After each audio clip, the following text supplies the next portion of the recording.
Hello po sa lahat, mapagpalang araw po sa ating lahat. Bago ang lahat, huwag natin kalimutan suportahan ang ama ng Kalingap, Kuya Val Santos, Matubang Kalingap, Rab, Ma'am Edna at sa iba pang mga Kalingap para mas marami pa silang matutulungan na kapwa natin nangangailangan. Bibigay tayo ng reaction dito kay Rina, Ate Roda na paiyak about Rina. Dati si Rina kahit saan magpunta masaya siya, kahit bundok wala siya pag-aalanlangan. Iba na talaga ngayon si Rina at alam niya na kung ano ang ikakabuti sa kanya.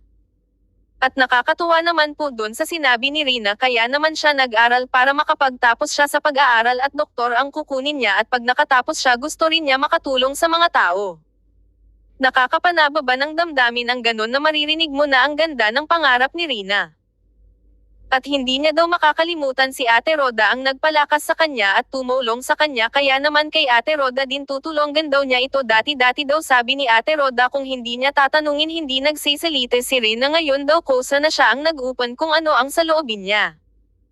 At marunong na siya, nakakatuwa naman po, dalagang-dalaga na kumilos at ayaw niya na alis ng alis at ayaw niya makisama sa mga Kalingap Angels.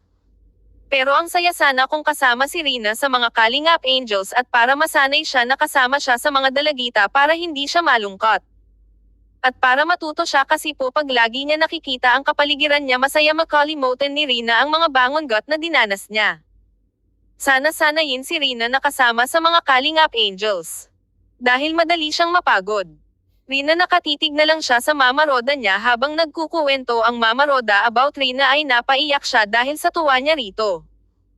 Kalingap Vincent, maganda talaga pag siya ang nagtatanong kay Rina. Alam na alam ni Rina at napapasagot talaga siya ni Kalingap Vincent. Malinaw ang mga sagot ni Rina kasi magaling din ang showtor ni Rina. Hanggang dito na lang po, magpapasalamat muna ako sa mga tumulong nag-subscribe at nanood ng aking reaction. Maraming salamat po, pagpalain kayo.